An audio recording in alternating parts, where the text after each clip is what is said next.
What I did was my particular professor happens to be one of the authors of my book, my A&P book. All right, it's this bad boy here. So I happened to be taking one of his classes at my school, and what he does for his class is he gives out study notes or study guides for each chapter and basically what he wants you to know for the exam. Well, you know that translates into a lot of paper. So I got myself Walmart, wherever you can get it. I did this. I got a big binder. I think this is a 3-inch binder, and I punched holes in all of my paper or study guides, and then I got little dividers here. Now the dividers that I have, because I have a ton of them, so I try to improvise so I don't have to buy any more. The type that I have is from Avery, the brand Avery, but they only come 1 through 5, not like 1 through 10 or anything like that. So what I did was basically for each chapter, chapter 1, chapter 2, I have them all here. And then once I pass chapter 5, I kind of put like a little tab here, and I'll just put, 9 and 10 and kind of write it in there like that with a Sharpie. What I didn't mention is that for each chapter, or every 2 chapters, I should say, because in our class, because it's a summer class, we move pretty quickly because there's a lot of material. So what I tend to do is for every 2, we work on 2 chapters at a time.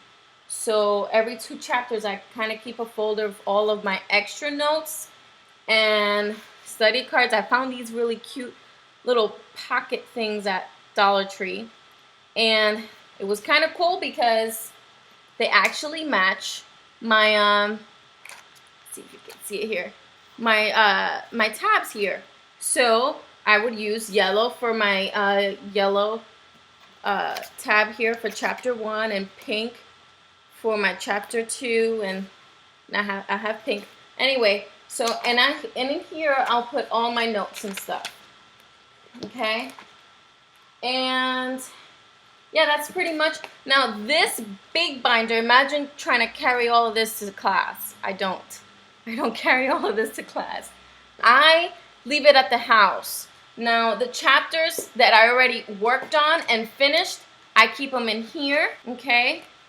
And as well as the chapters that I have not finished yet, that we haven't worked on yet, I still keep them in here. And as the week goes on, I pull out all my chapters that I do need, and I put it in this small binder. Now in this small binder, I carry only the chapters that I am working on. In this case, it was kind of a hectic week and whatever. But anyway, and I was lazy. I didn't take out my old chapters from here either. So I have those in here, and then I have a little folder in the back with my syllabus and also my test that he gives back.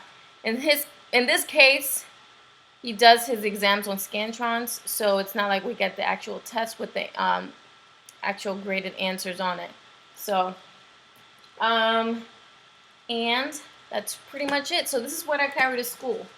I try not to bring my textbook with me, because as you saw, it was pretty big and heavy. Trying to carry that around, not easy. So I normally tend to bring my my binder to class. Now, moving along, what I do is, because we're not allowed to record our notes in class, which is awesome if your professor lets you do that, but in my case, he doesn't let us. So I decided that I was going to record all the study guides that he gave us, and I was going to, talk into my recorder and record all my notes. What this does is to help you. Like, for example, I'm very busy. I don't have much time to sit and study 12 hours a day. So what I do is I record all my stuff on this recorder. It's a Sony recorder. I got it at Walmart for $40, whatever. I mean, you can, I think they're like the cheapest 30 and above, so it's an investment. I figured might as well get it. I'm gonna use it, you know, later on and whatever. So anyway, and during the day, I'll just put some headphones on and I'll carry this thing in my pocket, or, you know, wear a shirt with a pocket on it. And I'll carry this around and I listen to my notes all day. You know, and so by listening, you get to, by listening, it kind of sinks in your head a little bit more. So when you actually do study, you start to see things and you're like, oh, wait, that's familiar. That sounds familiar. So this is a great little way of, if you're tight on time and you don't have much time to study because you're busy, you have other things in life to do, this is a great little thing to have, to play it in your car, wherever you go. Put on your little headphones and then listen to them wherever you're at. Even at the house, just put them on blast. It doesn't matter. If you have an iPad or an iPhone, also you can, there's apps that you can record on and do it that way, and then put it on your iHome and then just listen to it and put it on blast in your house. I mean, whatever works for you. I have iPad and an iMac and the iPhone. My kids play on it, and so I cannot have them, I cannot record and then have them play on it. No, because they'll delete stuff. So this is a lot more secure for me. I just keep this wherever I go and they have no access to this. So it's a good thing to have. The next thing that I do is, if you're like me, I'm kind of like, I like to go over, let me show you here. I tend to get very overwhelmed when it comes to reading, especially, this is just one chapter, guys. And in one chapter, you have about 20 pages of just notes. I mean, some towards the back it is charts also towards the back, but maybe 5 or 6 pages of charts in the back. But the rest is just solid notes. So what I do is like I said, I tend to get overwhelmed by looking at notes like this. And you're just like, whoa, I don't know, how am I supposed to read this or memorize this or even understand the concepts in a week? How am I supposed to do that? Okay, so what I do is, when we start a new chapter in class, I take my chapter, and usually before, but because of time, I tend to slack. I'll be honest, I tend to slack. But I like to read through the chapter and highlight all the major points. And then also what I do is, like I said, my divider for that chapter happens to be pink. So I color code everything, like that little pocket that I showed you earlier for my note cards. So what I do is I get a whole bunch of color pens. I'll show you my color pens. Let me show it to you real quick. So my color pens are, hold on, because I think I just got robbed.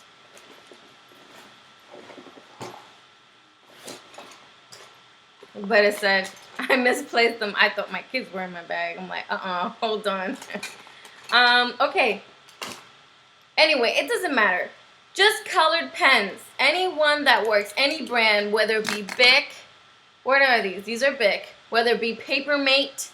I mean, try not to get super cheap, guys. Try not to go to the dollar store, because they will, like, you know when you write on it and then you write on it on one side and then you see it on the other side, like the ink blots? You know, not like that either. But try to get good ones where you don't have that much of an issue. So I get color pens, okay? Color pens. If you're a girl, well, then you know what I'm talking about. If you're a male, then you probably don't know what I'm talking about, okay? Now, and then I also get, which I love these things, and I gotta get a new set because mine's dried out. A lot of them did. Are these Sharpie highlighters. Like I said, I gotta get a new set because most of them already dried out. Sharpie highlighters, they're like $8. I've seen them at Walmart, I've seen them at Staples and stuff. And they just click, and they have purple, all those deep colors, you know, besides these. I mean, anyway, these are really good. These are my favorite. And then just, like I said, this is the way I'm doing it this semester. I don't know how it's going to be for my other classes and my other in next semester. But anyway, the tab has to be, you know, it's pink. So therefore, my notes are all in pink, okay? That way it keeps everything organized in my brain, and I'm able to take section by section. Now, so this is what I did. My pink pen, and I underline everything. I underline everything. For me, it works. For you, it might not work, and it might be a disaster for you. But for me, I have to highlight everything because I need it to pop so that I'm able to like focus in and read what it's saying. If it's black on white, my eyes go everywhere, and I am reading THCH, you know, blah, blah, blah. It doesn't sink in. So this has worked wonders for me. May not for you, but this has worked for me. And then what I do is I take a ruler or a piece of paper. You don't have to get fancy. Just take a piece of paper, and based on once you start reading, whenever there's a different section and he starts breaking off and goes on to another subject or section or whatever, just take it chunk by chunk and put a line underneath. I don't know if you can see the line because I did it in a pencil, but I just take it and put a line, and I just kind of break it up. So when I'm studying, I study a section at a time. I'm not looking at one single page of notes like this looking all crazy. So, like I said, I take and I make a line across all the little small sections. Okay? Now, the other thing that I do is when I go to class, I usually have this all section that are all lined underneath and all highlighted. So when I go to class, all I have to do is fill in whatever it is that he doesn't cover. Like, for example, there's times where he's actually hasn't had a certain thing that he wants us to know for the exam, that he doesn't have it on his notes. So he'll go in class, and if you're not in class, you won't know what this is unless you have a friend to ask. But, you know, he'll give something like this, and we'll have to kind of like go back in there and kind of like, you know, do a little section on that and make sure that we know that, okay? And then, you know, do your little doodles or whatever, you know, star meaning that you need to know this. This is very important for the exam. So yeah, like I go in, fill in notes, key points that he mentions and goes over with. That's the other thing is figuring out your teacher. You need to figure them out. Literally, this is like almost like psychology. You know what I mean? Like you need to figure how they work and how they give exams, because based on how they teach their lessons and what they go over and over and over again, like my teacher is that way. He goes over and over. Those are the most of the time. That's the stuff that that he has on the exam. So whenever I see him repeating stuff and spending a long time on it, I also put a star next to it, or you know, or whatever, a little side note next to it, letting me know, like, make sure you pay attention to this. Now, my professor likes details, okay? So he won't ask you a broad question on the exam. You know, what does the digestive system do? You know what I mean? Or whatever it is, he won't give you, like, you need to know the details, at least for him. Anyway, so that's pretty much what I do. Like I said, I pretty much section everything off, like what I did here. I section everything off. Now, the other thing that helps, and one of my classmates actually gave me this idea, he started to section everything off. That's where I got my sectioning thing off with the ruler thing. He took each section and he made a note card. on each section asking questions. Like he would what would the professor ask me on this section? And so in this case, let's see if I can pull it up. This is chapter 7, the digestive system, and then this happens to be the small intestines section. So he would ask, like, what do in this section here, what do absorptive cells do in the small intestines? Okay, and those are little things, like, so in this little section, those are kind of the little questions that he would pull out. You know what I mean? And then based on the information that you have here, that would be your answer. And then so on and so forth. It's a little time consuming, but you know what? As far as studying, I think is a lot more effective than just to look at the paper and just stare at it until you memorized it. Because one thing that probably most people know about anatomy and physiology, or nursing for that matter, is you cannot memorize. Okay? You cannot memorize. You cannot get away with that. A lot is memorization, but a lot is about concept, and more towards the more that you get towards your the program, you start to realize it's more and more about concepts.